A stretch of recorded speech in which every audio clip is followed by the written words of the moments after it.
J'ai eu des femmes, elles étaient pas très contentes quand je leur ai dit: «Bah, en fait, ton ex, c'est terminé, il faut tourner la page» et elles étaient là: «Ah non, mais c'est l'homme de ma vie, je peux pas passer à autre chose». Moi, je suis là pour guider, pour donner des conseils, mais si elle a envie de choisir l'autre, elle fait ce qu'elle veut. Mais la tromperie, je pense que c'est l'un des sujets qui est le plus délicat et qui revient le plus et où, pour le coup, tu oses pas trop en parler à tes proches. Bonjour et bienvenue dans la trentaine. Tu sais, le moment de la vie où ton corps te rappelle que tu as plus 20 ans dès que tu fais une soirée un peu trop arrosée. Où tu jongles entre swiper sur Tinder et stalker tes ex sur LinkedIn. Et où ta mère arrête enfin de te demander quand est-ce que tu vas te poser pour passer à la question qui fâche. Et les enfants, c'est pour quand? On nous dit souvent que c'est le début de la fin. Mais sérieux, à 30 ans? Moi, je pense que c'est juste le début des vraies aventures. Comme la vingtaine, mais avec un peu plus de moyens et en théorie, moins de drama. Enfin, ça c'est ce qu'on espère, non? Moi, c'est Mariana et chaque mois, je reçois une invitée pour parler de toutes ces questions qui nous prennent la tête. Une carrière qui a l'air moins en moins suffisante, nos histoires de cœur pas très droites et cette quête de bien-être entre deux crises existentielles. Bonne écoute!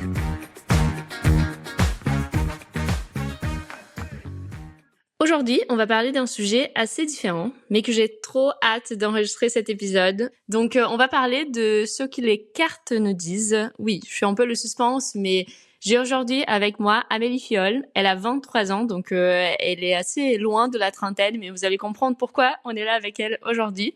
On va parler de qu'est-ce que les clientes la posent comme question. On va parler de carrière, amour, maternité, des peurs, bref, plein de sujets. Donc, bienvenue dans la trentaine, Amélie. Merci beaucoup. Bonjour tout le monde. Déjà, si tu peux nous raconter un peu plus sur comment tu es tombée dessus, comment tu deviens cartomancienne. Est-ce qu'il y a, je sais pas, une carrière pour ça? Comment ça se fait? Ok. Alors du coup, faut savoir que de base, je suis très sceptique. Je ne crois pas forcément à la cartomancie.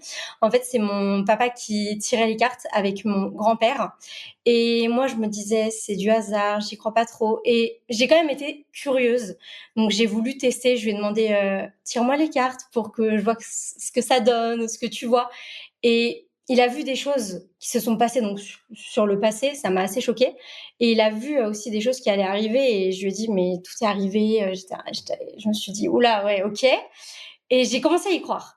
Et du coup, c'est déjà par rapport à mon papa, du coup, que j'ai commencé à vouloir tirer les cartes. Mais je le faisais surtout pour des proches. Je le faisais pas sur les réseaux car j'étais très timide, j'osais pas trop me lancer. Et puis, un jour, j'ai fait un live TikTok juste un live comme ça, pas du tout sur la cartomancie, un live lambda. Et j'avais mes cartes dans les mains et j'ai commencé à avoir des questions. Et dans ma tête, je me suis dit: «Ouh là, qu'est-ce que je fais? Est-ce que je réponds? Est-ce que je réponds pas aux personnes?» Et c'est comme ça que je me suis lancée. Donc au final, ce n'est même pas moi qui ai voulu me lancer parce que je suis vraiment très timide, j'ose pas trop, j'aime pas être, le centre de l'attention normalement, sauf que, bah, maintenant, j'ai plus trop le choix. Trop bien. Bah, et je vois que ça marche assez bien. Et juste avant, j'avais une question aussi pour bien comprendre. C'est quoi la différence entre cartomancie, tarot, astrologie? Alors, la cartomancie, c'est vraiment le tirage de cartes. Donc en fait, la cartomancie, c'est les cartes. Tu as un support. Il y a aussi la voyance. On confond souvent la cartomancie et la voyance. Ce n'est pas pareil. La voyance, tu n'es pas obligé d'avoir un support. C'est beaucoup de flash que tu as, de vision, si je peux dire ça entre guillemets. Alors que la cartomancie, c'est vraiment les cartes, c'est ton support. Le tarot, parce qu'on fait aussi, on a du mal à faire la différence entre le tarot et les oracles. Le tarot, c'est 78 cartes, donc forcément 78 cartes. Tu as des arcanes majeurs, mineurs, et tandis que l'oracle, c'est libre. Tu peux avoir 15 cartes, comme 40 cartes, comme 80 cartes. Et c'est vrai que les cartomanciens, cartomanciennes utilisent les deux, utilisent le tarot ou les oracles. Mais c'est pas pareil du coup. Il y a aussi l'astrologie. Là, on est vraiment sur tout ce qui va être, on se concentre sur les planètes. Donc, c'est encore un autre registre. Tu vas par exemple calculer le thème astral avec ta date de naissance, l'heure de naissance. C'est encore autre chose en fait. Et en fait, on va dire que c'est pas la même chose, mais c'est très complémentaire. Et par exemple, la cartomancie n'est pas scientifique. On est d'accord? Oui, on est d'accord. C'est pas prouvé scientifiquement. Ok. Mais pourtant, il y a beaucoup de clients et clientes, j'imagine. Est-ce qu'il y a plus de clientes que de clients? C'est quoi un peu ton audience type? Alors, beaucoup plus de clientes que de clients. Je pense que honnêtement, je dois avoir 90%, voire même 95% de femmes. Ouais, ouais, 95%, je dirais. J'ai vraiment très peu d'hommes. J'avais regardé mes statistiques sur TikTok et j'étais à 85% de femmes qui me suivaient contre 15% d'hommes. Les femmes sont plus ouvertes d'esprit. C'est vrai que les seuls hommes qui viennent me contacter en privé, c'est soit parce que c'est la copine qui a dit va la contacter, elle est forte, tout ça. C'est vrai que j'ai très peu d'hommes. Et les femmes, quand elles vont te contacter, est-ce que déjà, elles sont déjà très renseignées, on va dire, de ce qu'elles attendent de toi? Ou il y a un peu une curiosité de, je crois pas trop, mais en fait, j'aimerais juste savoir ça. C'est quoi un peu l'approche? Ça dépend. Je pense que c'est kiff-kiff. J'ai des femmes qui viennent me voir qui me disent je suis curieuse, je veux savoir, ça m'intrigue. Et j'ai des femmes qui disent ah moi j'y crois à fond. Mais il y a aussi une curiosité. Dans les deux cas, il y a quand même une curiosité. Mais je pense que ouais, c'est kiff-kiff au niveau de, ouais, à ce niveau-là, j'en ai pas mal ouais qui me disent j'y crois pas, mais j'ai envie de voir. Quand on a discuté, notamment bah, quand j'avais proposé l'épisode, tu avais accepté, et justement parce que une bonne partie des clientes sont justement dans la trentaine. Est-ce que c'est la vaste majorité? C'est quoi un peu qu'est-ce que se passe dans la trentaine, notamment, pour que les femmes vont vers les cartes? Je pense honnêtement qu'à la trentaine, elle commence à stresser et à se dire je vieillis, il serait peut-être temps que ça avance. Et j'en ai beaucoup. Alors, j'ai tout type de questions, mais j'en ai beaucoup qui se demandent est-ce que je suis sur la bonne voie au niveau professionnel? Est-ce que je devrais prendre le risque de partir? Ou alors au niveau sentimental, surtout sentimental, hein, au niveau des questions. Est-ce que je suis avec le bon partenaire si elles sont en couple? Mais honnêtement, j'en ai beaucoup qui sont célibataires et qui me demandent soit si leur ex va revenir ou soit si elles vont trouver le bon. J'ai principalement des célibataires qui me demandent est-ce qu'il va revenir mon ex? Je veux savoir est-ce que je tourne la page ou est-ce que je peux espérer? Mais j'en ai quand même beaucoup qui me demandent est-ce que je peux espérer? Mais au fond, elles espèrent que je dise bah oui, tu peux espérer. Elles ont envie, bah oui, parce que t'es nostalgique, t'as envie parfois de te remettre avec ton ex. C'est comme ça. C'est vrai que peut-être qu'il y a une attente de réponse, et c'est presque parfois on peut poser une question et on veut vraiment même guider la question d'une façon qu'on peut influencer la réponse que tu vas donner. Ça arrive ou pas? Honnêtement, très souvent. J'en ai beaucoup. J'en ai beaucoup qui me disent, même des fois, elles sont honnêtes dans le message, elles me disent, «Ouais, bon, sache qu'au fond, j'ai envie qu'il revienne, hein, je veux me remettre avec lui», et c'est vrai que ça peut tu te dis: «Bon, elle veut savoir ça», mais bah, moi, je dois dire la vérité. Je suis pas forcément là pour, enfin, je vais pas mentir, c'est pas le but non plus. Et enfin, ça m'est arrivé plusieurs fois où j'ai eu des femmes, elles étaient pas très contentes quand je leur ai dit: «Bah, en fait, ton ex, c'est terminé, il faut tourner la page». Et elles étaient là: «Ah non, mais c'est l'homme de ma vie, je peux pas passer à autre chose». Et quand tu contactes et quand tu consultes une carte ancienne, faut s'attendre aussi à entendre la vérité. C'est pas forcément ce que tu veux entendre. Mais j'en ai beaucoup, elles viennent aussi parce qu'elles veulent, entendre, que, elles vont se remettre avec leur ex, ou elles veulent entendre ce qu'elles veulent entendre, en fait, tout simplement. C'est presque une envie d'être rassurée que bah c'est pas que dans ma tête, mais il y a quelqu'un d'externe et qui connaît pas la situation qui va me rassurer que il va revenir vers moi, ou on va se remettre ensemble, ou quelqu'un va arriver dans ma vie et ça va tout changer. Mais c'est pas ce que je trouve un peu choquant, on va dire. C'est un approche très passif par rapport à l'amour, par rapport à être dans une relation. Donc c'est trop d'attendre quelqu'un qui valide une action que je vais le faire. Ouais, c'est ça. En vrai, c'est dommage, mais j'essaye le plus souvent de faire comprendre que, je dois dire la vérité. Après, j'en ai aussi qui viennent me contacter, elles sont pas là du tout, à vouloir entendre la vérité. Mais c'est vrai que j'en ai beaucoup qui veulent être rassurées, qui veulent, se remettre, avec leur ex. Et moi, je le précise souvent en live et sur mon site internet, je ne suis pas là pour dire ce que vous voulez entendre. Je suis là pour, dire ce qui ressort, pour dire ce que je ressens. Et j'en ai les femmes, qui sont, mécontentes quand je leur dis: «Bah, c'est terminé», elles reviennent plusieurs mois plus tard: «Amélie, merci de m'avoir aidée au final, de m'avoir ouvert les yeux». Mais sur le coup, c'est vrai que, bah, elles sont pas contentes parce que tu as de l'espoir, tu aimes ton ex, donc tu as pas envie de voir la vérité en face. Et après, elles se disent bon, quelques mois après, elles se disent elle avait raison, quoi. Et justement, j'imagine que bah, les gens, hein, quand ils vont te chercher, ils sont parfois dans un état plutôt de bah, chercher des réponses. Donc, on a des choses dans la tête qu'on veut clarifier et qu'on veut que ça soit un peu plus, qu'on a un peu une direction par rapport à certaines questions. Et justement, par rapport à ces peurs, est-ce qu'il y a des peurs les plus récurrentes que d'autres? Oui, bah c'est le sentimental, c'est l'amour. L'amour, c'est le top 1. Le professionnel et le financier, ça vient derrière, mais c'est puis ouais, la plupart des questions, c'est sur les ex. Soit sur est-ce que mon ex va revenir? Soit est-ce que je vais trouver le bon partenaire, la bonne personne? Est-ce que je vais rencontrer quelqu'un? Est-ce que je suis avec la bonne personne pour les personnes qui sont en couple? Parce que beaucoup, n'ont pas envie de perdre leur temps, ont envie de savoir, bah, est-ce que je suis avec le bon, quoi? Est-ce que je perds mon temps? Est-ce que je dois continuer ou pas?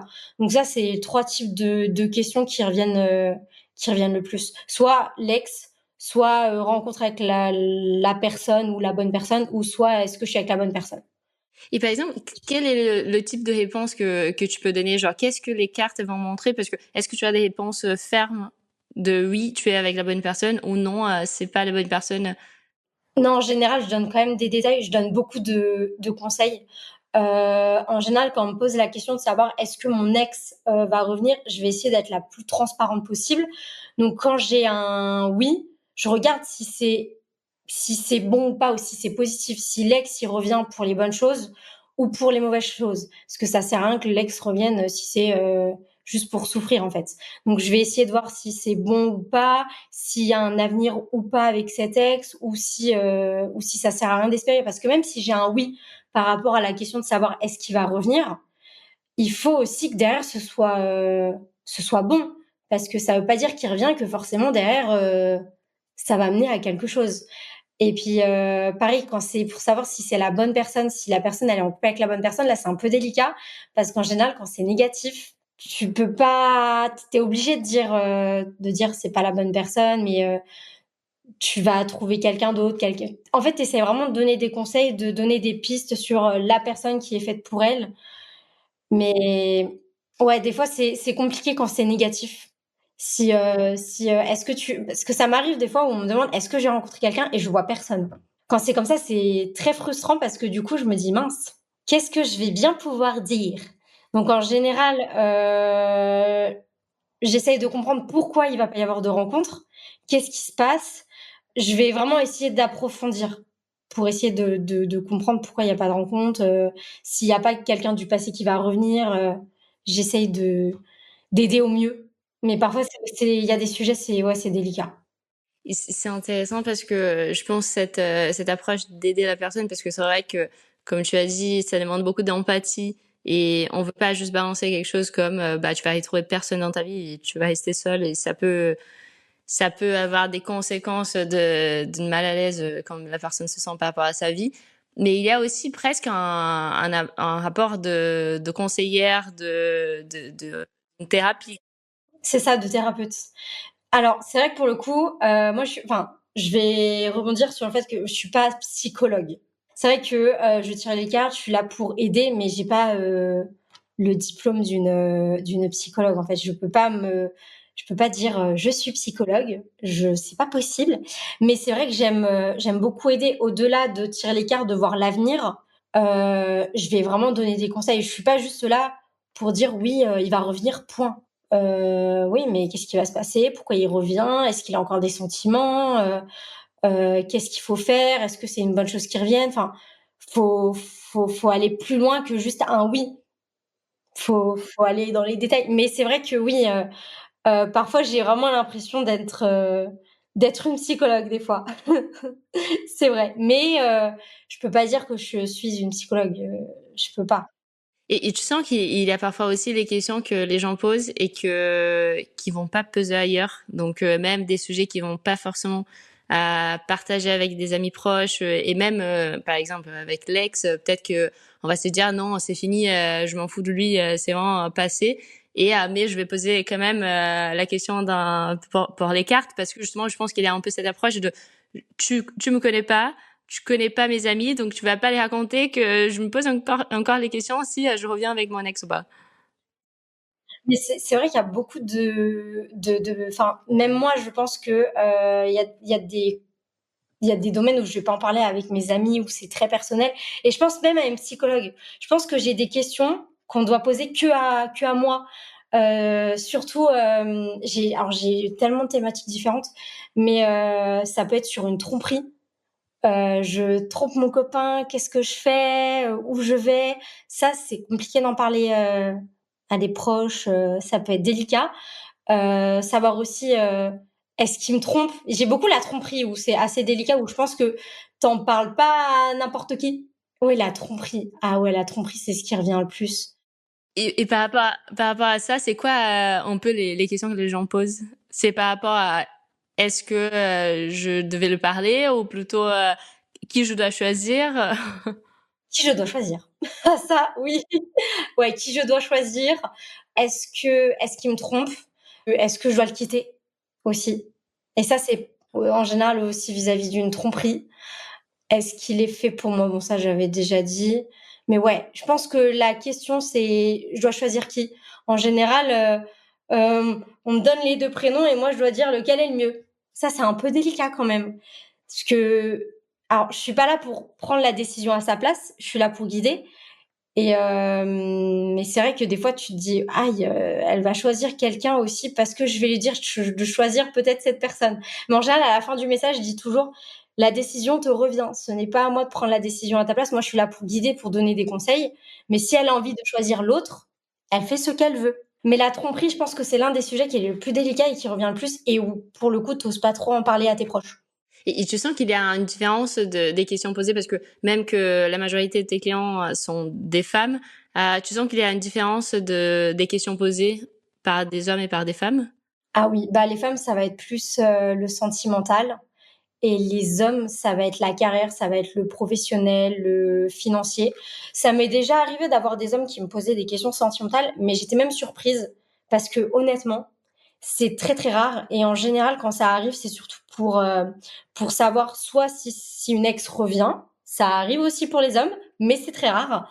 On est tous avec le passé qui n'est pas forcément bien rangé, mais c'est quoi ça? On est trop nostalgique, c'est pas possible. Mais même les hommes, mais moins que les femmes quand même. Je pense que les hommes, eux, ils ont plus, enfin, j'allais dire, ils ont plus de facilité à passer à autre chose. Je pense que c'est différent. Nous, les femmes, on a besoin d'énormément de temps, mais une fois qu'on est passé à autre chose, on est passé à autre chose. Par contre, les hommes, eux, ils passent à autre chose, ils disent: «Ah, c'est bon, je l'ai oublié», puis après, ils regrettent. Mais du coup, oui, par rapport aux questions entre les hommes et les femmes, je pense que ouais, les hommes, c'est financier. C'est savoir s'ils vont réussir financièrement.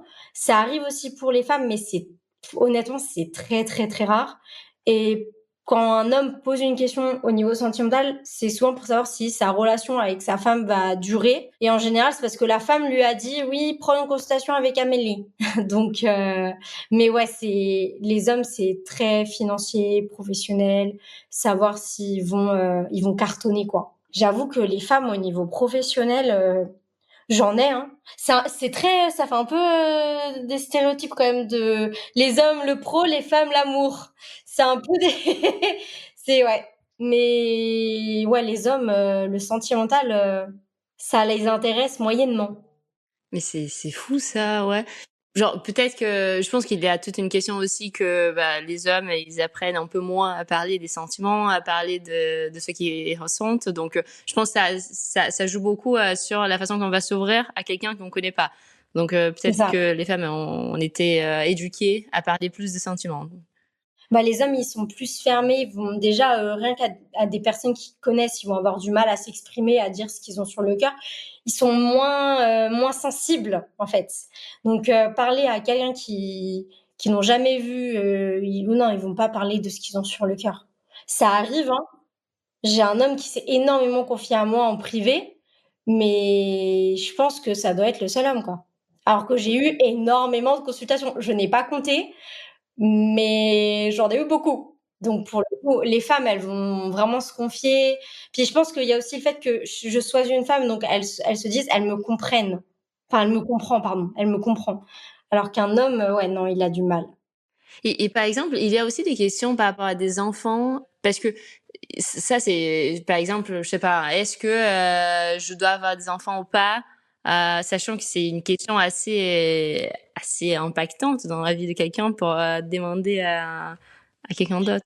Bah, c'est vrai que j'en ai beaucoup qui se demandent soit si elles vont avoir un enfant, puisque en général, voilà, tu as 30 ans, tu te dis: «J'ai pas d'enfant, comment ça va se passer par la suite», en fait? Et j'en ai aussi beaucoup qui se posent des questions par rapport à l'avenir de leurs enfants, qui veulent savoir, bah, qu'est-ce qui va se passer pour eux par la suite. Après le sujet des enfants, c'est très délicat parce qu'en cartomancie, on n'a pas le droit déjà de faire la santé. Donc du coup, quand on est sur une question de savoir: «Est-ce que je vais avoir un enfant?», c'est très délicat parce que du coup, ça veut dire, enfant qui dit grossesse et normalement, on n'a pas trop le droit d'aborder ce sujet et pareil pour, connaître l'avenir de ses enfants, ça veut dire que tu fais un tirage à un mineur. Donc ça, non. Normalement, tu as pas le droit de faire un tirage à un mineur et normalement la personne, elle doit enfin, tu dois avoir l'accord de la personne. Sauf que l'enfant, il a 5 ans. Comment tu peux avoir, l'accord d'un enfant de 5 ans? Donc les questions comme celle-ci, c'est honnêtement, tu te dis: «Comment je fais pour lui dire que c'est pas trop possible de répondre?» C'est un peu délicat ces sujets-là, mais j'en ai beaucoup qui se posent la question. Mais c'est vrai que le côté enfant, c'est délicat.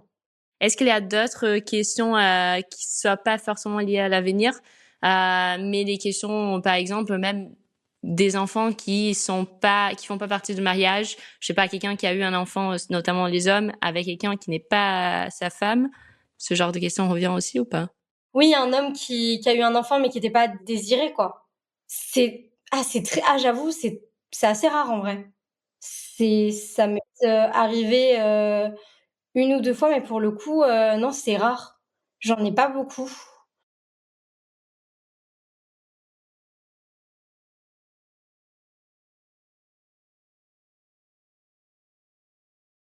Bah, c'est ça, je regrette pas. Les femmes, ça va être surtout par rapport au fait qu'elles ont avorté et elles regrettent et elles se disent: «Est-ce qu'après je pourrais avoir un enfant ou pas?» Mais ça, c'est encore une question en santé, donc c'est très délicat. Mais il y a les regrets par rapport à l'avortement. Mais les hommes, j'avoue que je suis en train de réfléchir, mais je crois pas que ça m'est déjà arrivé il me semble pas, hein. Est-ce que, et en parlant de regrets, est-ce que ça arrive aussi des femmes qui ont regretté de se marier? Oui, j'en ai beaucoup qui me disent: «Amélie, là, je suis mariée, je suis coincée. Je fais comment?» Et j'en ai beaucoup qui se demandent, «Est-ce que je vais réussir à le quitter?» Réussir. Parce que quand tu es marié, bah, c'est compliqué. Tu sais pas comment sortir de cette relation. Il peut y avoir de l'argent en jeu, et j'en ai beaucoup qui me disent: «Amélie, je sais pas comment je fais. Je sais pas quoi faire, je sais pas si je peux le quitter, comment je vais réussir à le quitter, en fait». Ça, j'en ai beaucoup qui regrettent de s'être mariés et j'en ai aussi beaucoup qui, ont un amant et se disent, «Est-ce que je quitte?» alors qu'elles aiment encore leur mari. Elles sont avec leur mari, ça se passe bien, mais elles ont un amant et elles savent pas si c'est le bon, son mari ou si c'est et ça, elles s'en veulent. Il y a de la culpabilité. Elles se disent: «Mais en fait, j'ai 2 hommes dans ma vie, je suis mauvaise», il y a aussi ça. Mais oui, les femmes qui sont mariées, j'en ai beaucoup qui me disent, «Je sais pas quoi faire. Il faut que tu m'aides, Amélie». C'est hyper intéressant parce qu'en fait, pendant que tu racontes des anecdotes, et je trouve hyper cool que tu le partages d'une façon assez transparente, mais ça fait vraiment penser à quel point les gens vont chercher d'une validation, d'une assurance à quelqu'un d'autre, et je vois aussi qu'il y a vraiment ce côté de qu'est-ce que je fais? C'est presque comme aide-moi, c'est presque comme chercher une amie, chercher vraiment, comme on a dit avant, presque une session de thérapie. Mais c'est pas forcément de donner des conseils sur leur vie. Et en même temps, je trouve assez fascinant qu'il y ait un peu cette opposition de dès qu'on se rapproche de la trentaine, il y a une pression sociale de il faut se remettre avec quelqu'un, soit se remettre avec un ex. C'est un peu le moment qu'on fait le bilan de passé. Est-ce que je dois revenir vers lui parce qu'en fait c'était bien, donc on se remet. Ou soit les gens qui ont un peu avancé vers un mariage et qui après ont regretté et arrivent pas à s'en sortir. C'est fou quand même ça, non? C'est vrai que la trentaine, je pense que c'est une vraie pression. Tu te dis, j'ai 30 ans, je dois faire le bilan de ma vie. Qu'est-ce que j'ai dans ma vie? Qu'est-ce que j'ai pas? Qu'est-ce que je veux? Qu'est-ce que je dois faire? Au niveau professionnel, en fait, j'ai l'impression que tu as 30 ans, tu fais tout un bilan. Au niveau pro, est-ce que je suis sur la bonne voie? Est-ce que je dois changer de voie? Est-ce que je reste dans le bon travail? Est-ce que je suis là où il faut? Au niveau sentimental, si tu es célibataire, est-ce que tu vas rencontrer quelqu'un? Est-ce que tu dois retourner vers ton ex? Si tu es en couple, est-ce que tu es avec le bon? En fait, c'est tout un bilan quand à tes 30 ans où tu te dis je dois voir ce qui est bon pour moi, ce qui n'est pas bon. C'est vrai que j'en ai beaucoup de la trentaine qui viennent vers moi, soit pour être rassurées, soit pour avoir une validation, savoir si elles sont au bon endroit ou pas. Et aussi forcément pour voir l'avenir, parce que c'est un peu le but quand même de voir l'avenir de base. Et justement, le fait de voir l'avenir, ça les rassure ou pas. Des fois, ça rassure pas forcément parce que tu dis des trucs qui peuvent faire peur. Mais c'est vrai que je trouve qu'à 30 ans, en fait, tu te poses tellement de questions. Parce que honnêtement, quand je regarde, les consultantes que j'ai des plus jeunes aussi, mais la plupart, c'est dans la trentaine. Elles se posent tellement de questions, elles ont peur, et elles ont envie de savoir, ce qui va se passer, forcément, c'est logique. Tu es curieuse, il y a aussi la curiosité, mais je pense que quand tu as 30 ans, tu as surtout envie d'être rassurée et de savoir où tu vas, si tu vas vers la bonne direction ou s'il faut, bifurquer vers une autre direction. Et du coup, pour finir, est-ce que, avec ton expérience, parce que c'est vrai que tu es encore loin de la trentaine, mais tu as eu beaucoup de clientes et je pense que ça porte aussi, je sais pas, des réflexions que tu dois avoir avec toi-même, un peu de comment moi je veux arriver à mes 30 ans. Est-ce qu'il y a un peu des conseils ou des messages que tu aimes bien passer à les femmes, des femmes qui nous écoutent pour justement arriver à la trentaine d'une façon un peu plus saine, ou juste quand elles sont dans la trentaine et qu'elles se posent tous ces 25 000 questions à la fois, que ça puisse un peu les apporter à quelque chose. Alors c'est vrai que je trouve que les femmes de mon âge, même plus jeunes, elles n'ont absolument pas confiance en elles. Elles se demandent si elles vont y arriver et on sent qu'elles veulent pas montrer, on sent qu'elles se cachent, en fait. Et je pense que, si j'avais un message à leur faire passer, c'est vraiment de rester elles-mêmes et de prendre des risques. Parce qu'après tu regrettes. C'est vrai que, il y a des risques que j'aurais pu prendre à 20 ans, que j'ai pris un peu plus tard, mais je pense que, il y a des risques que j'aurais aimé prendre plus tôt parce que tu te dis: «Du coup, j'ai perdu du temps. Si j'avais pris ces risques avant, bah, ça aurait pu évoluer plus vite». Donc je pense que vraiment si j'avais un conseil, c'est, de prendre des risques et d'aller au bout de nos rêves. Quand on a des rêves, forcément on se dit: «C'est des rêves, donc c'est pas réalisable», alors que tout est réalisable, rien n'est impossible. Donc je leur dirais vraiment de faire ce qu'elles ont envie de faire et de pas faire attention aussi au regard des autres. Parce que forcément quand on n'a pas confiance en nous et ben, on fait très attention à ce que les autres vont penser. On va beaucoup, demander l'approbation des autres, ce que tu en penses, tout ça. Et je pense que c'est aussi important de se faire confiance. C'est pareil quand tu contactes aussi une cartomancienne, il y en a beaucoup, c'est parce qu'elles ont pas confiance et qu'elles ont besoin, d'un d'une validation, en plus. Il y a ça aussi. Mais, je pense vraiment que, le plus gros conseil, c'est il faut prendre des risques. Il faut pas avoir peur, d'aller là où on veut aller. Et c'est encore des conseils que je me donne à moi-même maintenant parce que voilà, je vais avoir 24 ans et j'espère qu'à 30 ans, je vais vraiment avoir 100% confiance en moi. Quand je me regarde 5 ans en arrière, j'ai évolué. Mais ça prend du temps, on peut pas se faire confiance en claquant des doigts, ça c'est sûr. Mais je me dis à 30 ans, je pense que j'aurai déjà beaucoup évolué et je me ferai un peu plus confiance. Mais c'est un long chemin. C'est très, très long de se faire confiance, ça c'est sûr. Mais se faire confiance, prendre des risques et aller au bout des choses. Je pense qu'il faut pas non plus s'éparpiller. Quand tu veux faire, quelque chose, il faut aller au bout. Faut pas commencer un truc puis ne pas finir. Je pense qu'il faut pas se dire: «Oh non, j'y arrive pas». Faut pas reculer dès le moindre obstacle, en fait. Sinon je serais pas là où je suis aujourd'hui. Mais des fois, c'est dur. Tu as un obstacle et tu te dis: «Ah, est-ce que j'y vais? Est-ce que j'y vais pas?» Même à mon âge, hein, je sais que là, je retourne 5 ans en arrière, je n'y vais pas. Là, j'hésite, mais j'y vais. Et j'espère qu'à 30 ans, j'hésiterai plus et que j'irai. Mais on verra. On verra. Génial. Je pense que c'est la meilleure façon de finir cet épisode parce que ça donne vraiment le boost de confiance.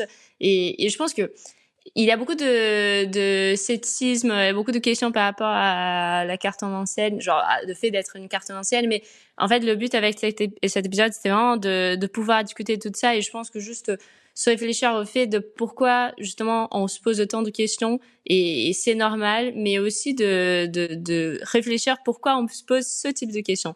Et juste et avant de finir, je vais aussi ajouter et pour les gens que nous écoutent qui veulent peut-être consulter, passer à une consultation avec toi, où on peut te retrouver? Alors, on peut me retrouver soit sur Instagram, je suis certifiée, c'est Amélie-du-Bafiole.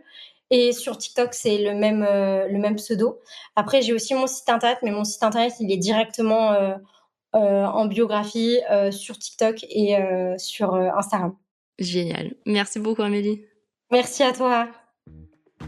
Merci d'avoir écouté La Trentaine, le podcast où on finit souvent avec plus de questions que de réponses. Mais au moins, on se sent moins seul dans nos remises en question. Si ces conversations te parlent, rejoins-nous sur Instagram ou TikTok, @latrentaine.media, ou abonne-toi à notre newsletter sur Substack. On se retrouve dans un mois pour continuer d'explorer ensemble cette décennie pas si terrible que ça.